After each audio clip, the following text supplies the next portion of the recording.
খামেনির দিকে আগ্রাসনের হাত বাড়ালে ভয়ঙ্কর পরিণতি, হুঁশিয়ারি তেহরানের। সর্বোচ্চ নেতার ওপর হামলা ইসলামী বিশ্বের বিরুদ্ধে যুদ্ধ ঘোষণার শামিল, ইরানের সতর্কবার্তা। যুদ্ধবিরতি লঙ্ঘন করে গাজায় লিফলেট বিতরণ করে ফিলিস্তিনিদের এলাকা ছাড়ার নির্দেশ ইসরায়েলের। বোর্ড অব পিস জাতিসংঘের চেয়ে বেশি কার্যকর হবে দাবি ট্রাম্পের।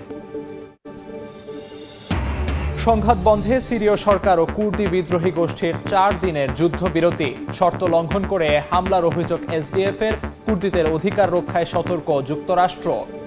অভিবাসন বিরোধী অভিযানের প্রতিবাদে বিক্ষোভে উত্তাল যুক্তরাষ্ট্র। চরম বেকায়দায় ট্রাম্প প্রশাসন।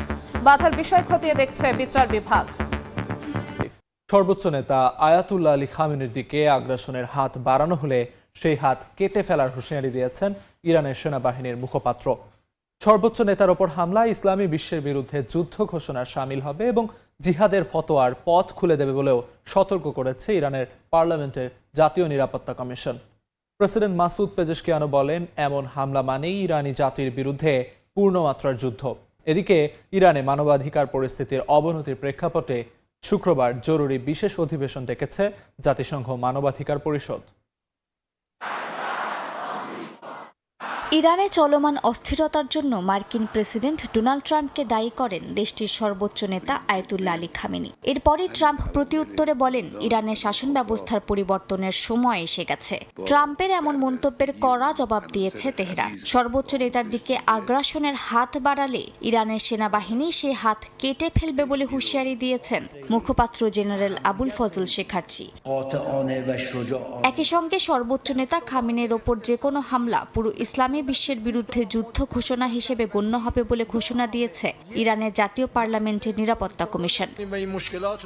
ইরানে মানবাধিকার পরিস্থিতির অবনতির প্রেক্ষাপটে শুক্রবার জরুরি বিশেষ অধিবেশন ডেকেছে জাতিসংঘ মানবাধিকার পরিষদ। ব্রিটেন, জার্মানি, আইসল্যান্ড, মলদোভা ও নর্থ মেসিডোনিয়ার অনুরোধে এই অধিবেশন আহ্বান করা হয়। এদিকে যুক্তরাষ্ট্রের হুমকি সত্ত্বেও ইরানের সঙ্গে বাণিজ্য চালিয়ে যাওয়ার ঘোষণা দিয়েছে রাশিয়া। রুশ পররাষ্ট্রমন্ত্রী সার্গেই ল্যাভরভ জানিয়েছেন, তেহরানের সঙ্গে বাণিজ্য বন্ধ করে দেওয়ার কোনো কারণ দেখছে না মস্কো। গাজায় যুদ্ধাপরাধের দায়ে অভিযুক্ত হয়েও শান্তি পরিষদে যুক্ত হচ্ছেন ইসরায়েলি প্রধানমন্ত্রী বেনিয়ামিন নেতানিয়াহু। এতে পরিষদের নিরপেক্ষতা নিয়ে প্রশ্ন উঠেছে আন্তর্জাতিক মহলে। তবে গাজার বোর্ড অব পিস জাতিসংঘের চেয়ে বেশি কার্যকর হবে বলে দাবি করেছেন ডোনাল্ড ট্রাম্প। একই সঙ্গে হামাসের হাতে জিম্মি থাকা শেষ ইসরায়েলি নাগরিকের মরদেহের অবস্থান জানা গেছে বলে দাবি করেছেন তিনি। যুদ্ধ পরবর্তী গাজাকে ঘিরে রকমারি পরিকল্পনা চললেও এখনও অব্যাহত দখলদার বাহিনীর নির্বিচার হামলা। মঙ্গলবার গাজা উপত্যকার বিভিন্ন এলাকায় ইসরায়েলি বিমান হামলা ও গুলি বর্ষণের ঘটনা ঘটে। আল জাজিরার প্রতিবেদনে বলা হয়, গাজার খান ইউনিসের বানি সুহেইলা শহরে গোলাবর্ষণ চালায় নেতানিয়াহুর সেনারা। জাবালিয়ার আল ফালুজা এলাকায় গুলিতে আহত হন আরও কয়েকজন। যুদ্ধবিরতির পর প্রথমবারের মতো গাজার দক্ষিণাঞ্চলের বানি সুহেইলা এলাকায় লিফলেট ছড়িয়ে অন্তত 70টি ফিলিস্তিনি পরিবারকে এলাকা ছাড়ার নির্দেশ দেয় ইসরায়েলি বাহিনী। লিফলেটে ওই এলাকা আইডিএফ নিয়ন্ত্রণাধীন বলে উল্লেখ করা হয়, যদিও ইসরায়েল বলছে এটি জোরপূর্বক উচ্ছেদ নয়, স্থানীয়দের সতর্ক করতেই এই পদক্ষেপ। তবে স্থানীয় বাসিন্দা ও হামাসের দাবি, এতে যুদ্ধবিরতির স্থিতিশীলতা নতুন করে হুমকির মুখে পড়েছে। এদিকে মার্কিন প্রেসিডেন্ট ডোনাল্ড ট্রাম্পের উদ্যোগে গঠিত গাজা শান্তি পরিষদে যোগ দিয়েছেন ইসরায়েলি প্রধানমন্ত্রী বেনিয়ামিন নেতানিয়াহু। বুধবার সামাজিক যোগাযোগ মাধ্যমে তার কার্যালয় এই সিদ্ধান্ত নিশ্চিত করে। যদিও গাজায় যুদ্ধাপরাধের অভিযোগে আন্তর্জাতিক অপরাধ আদালত আইসিসি নেতানিয়াহুর বিরুদ্ধে গ্রেফতারি পরোয়ানা জারি করেছে। ট্রাম্পের পরিকল্পনায় এই বোর্ড গাজার অস্থায়ী শাসন ব্যবস্থা, পুনর্গঠন, বিনিয়োগ ও তহবিল সংগ্রহ তদারক করবে। তবে আইসিসিতে অভিযুক্ত একজন নেতার অংশগ্রহণ বোর্ডটির নিরপেক্ষতা ও বিশ্বাসযোগ্যতা নিয়ে উদ্বেগ বাড়িয়েছে। যদিও গাজার বোর্ড অফ পিস জাতিসংঘের চেয়ে বেশি কার্যকরী হবে বলে মন্তব্য করেছেন মার্কিন প্রেসিডেন্ট ডোনাল্ড ট্রাম্প। এদিকে ট্রাম্প জানিয়েছেন, গাজায় আটক থাকা শেষ ইসরায়েলি জিম্মি র্যান গিভিলের মরদেহের অবস্থান সম্পর্কে ধারণা পাওয়া গেছে। তার দাবি, জীবিত 20 জন জিম্মিকে ফিরিয়ে আনা হয়েছে এবং মৃত 28 জনের মরদেহ হস্তান্তর সম্পন্ন হয়েছে। গিভিলের পরিবারের অভিযোগ, হামাস ইচ্ছাকৃতভাবে চুক্তি লঙ্ঘন করছে। হামাসের উপর চাপ প্রয়োগ করতে ইসরায়েল ও যুক্তরাষ্ট্রের প্রতি আহ্বান জানান তারা। সিরিয়ায় কুর্দি নেতৃত্বাধীন এসডিএফ এর সঙ্গে 4 দিনের যুদ্ধবিরতি ঘোষণা করেছে দামেস্ক। স্থানীয় সময় মঙ্গলবার রাত থেকে এই চুক্তি কার্যকর হয়। যদিও যুদ্ধবিরতির মাঝে হামলার অভিযোগ তুলেছে এসডিএফ, অন্যদিকে সিরিয়ায় কুর্দিদের অধিকার রক্ষায় যুক্তরাষ্ট্র চেষ্টা চালিয়ে যাচ্ছে বলে জানিয়েছেন মার্কিন প্রেসিডেন্ট ডোনাল্ড ট্রাম্প।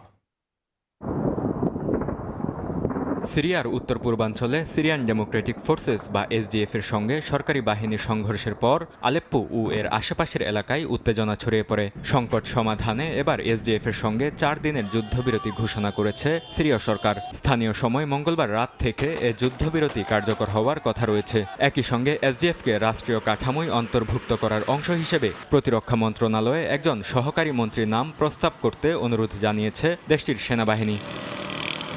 এদিকে যুদ্ধবিরতিতে সম্মতি জানিয়েছে এসডিএফ। সরকারি বাহিনী আক্রমণ না করলে তারা কোনো সামরিক পদক্ষেপ নেবে না বলেও জানিয়েছে গোষ্ঠীটি। চুক্তি বাস্তবায়ন ও আলোচনার মাধ্যমে রাজনৈতিক সমাধানের প্রতি আগ্রহ প্রকাশ করেছে এসডিএফ। তবে যুদ্ধবিরতি কার্যকর হওয়ার পরই সরকারি বাহিনীর হামলার অভিযোগ করেছে গোষ্ঠীটি। তালবারুদ, জারকান ও বারাক্কার কাছে ভারী অস্ত্র, কামান ও আত্মঘাতী ড্রোন হামলার কথা জানিয়েছেন এসডিএফ মুখপাত্র ফারহাদ শামী। অন্যদিকে হোয়াইট হাউসে সাংবাদিকদের প্রশ্নের জবাবে যুক্তরাষ্ট্র কুর্দিদের অধিকার রক্ষার চেষ্টা করছে বলে জানিয়েছেন মার্কিন প্রেসিডেন্ট ডোনাল্ড ট্রাম্প। যুক্তরাষ্ট্র ও কুর্দিদের মধ্যে সম্পর্ক ভালো রয়েছে বলেও মন্তব্য করেছেন তিনি। ট্রাম্প স্পষ্ট করে বলেন, কুর্দিরা যুক্তরাষ্ট্রের জন্য নয়, বরং নিজেদের স্বার্থেই লড়াই করছে। তাদের সুরক্ষার চেষ্টা অব্যাহত রাখবে যুক্তরাষ্ট্র।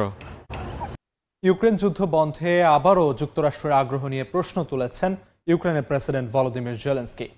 পুতিনকে যুদ্ধ থামাতে বাধ্য করতে ট্রাম্প আরও অনেক কিছু করতে পারেন বলে মন্তব্য করেছেন তিনি। ইউক্রেনের ওপর রাশিয়ার অব্যাহত হামলার কারণে সুইজারল্যান্ডের দাভোসে অনুষ্ঠিত বিশ্ব অর্থনৈতিক ফোরামে যোগ দেবেন না তিনি।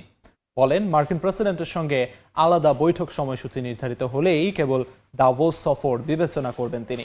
এদিকে রাশিয়ার বড় ধরনের ড্রোন ও ক্ষেপণাস্ত্র হামলায় কিয়েভের অর্ধেক আবাসিক ভবন সহ ইউক্রেনের পার্লামেন্ট ভবন বিদ্যুৎহীন অবস্থায় রয়েছে। রাশিয়ার ড্রোন ও ক্ষেপণাস্ত্র হামলায় রাতের কিয়েভের আকাশ আলোকিত হয়ে ওঠে। ভেসে আসে একের পর এক সাইরেনের শব্দ। মস্কোর এমন ভয়াবহ হামলার পর দিনিপ্রো নদীর পূর্ব তীরে বিদ্যুৎ ও পানি সরবরাহে বিঘ্ন ঘটে। কয়েকটি ভবন ক্ষতিগ্রস্ত হয় এবং কয়েকজন হতাহত হন। একটি গুদাম এলাকা ক্ষতিগ্রস্ত হয়েছে। আশপাশের কয়েকটি গাড়িতে আগুন ধরে যায়।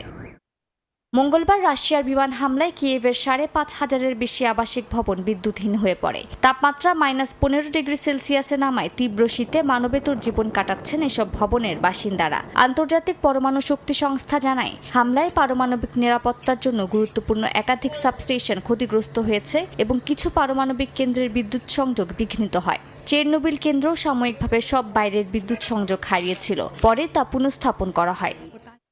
রাশিয়ার এই হামলার কারণে সুইজারল্যান্ডের দাভোসে অনুষ্ঠিত বিশ্ব অর্থনৈতিক ফোরামে যোগ না দেওয়ার সিদ্ধান্ত নিয়েছেন ইউক্রেনের প্রেসিডেন্ট ভলোদিমির জেলেনস্কি। তীব্র শীতে জ্বালানি সংকট মোকাবিলায় অগ্রাধিকার দিতেই এই সিদ্ধান্ত বলে জানান তিনি। তবে নিরাপত্তা গ্যারান্টি ও আকাশ প্রতিরক্ষা সহায়তা নিয়ে অগ্রগতি হলে এবং মার্কিন প্রেসিডেন্ট ডোনাল্ড ট্রাম্পের সঙ্গে আলাদা বৈঠক সময়সূচি নির্ধারিত হলেই দাভোসে যেতে প্রস্তুত আছেন বলেও জানান তিনি। এছাড়া ভ্লাদিমির পুতিনকে যুদ্ধ থামাতে বাধ্য করতে ট্রাম্প আরও কিছু করতে পারেন বলেও মন্তব্য করেন তিনি। এর মধ্যে ইউক্রেনীয় প্রতিনিধি দল দাভোসে পৌঁছে ফ্রান্স, জার্মানি ও যুক্তরাজ্যের জাতীয় নিরাপত্তা উপদেষ্টাদের সঙ্গে বৈঠক করেছে। নিরাপত্তা গ্যারান্টি, অর্থনৈতিক সহযোগিতা ও যুদ্ধোত্তর পুনর্গঠন নিয়ে আলোচনা হয়েছে বলে জানান নিরাপত্তা পরিষদের সচিব রুস্তেম উমেরভ।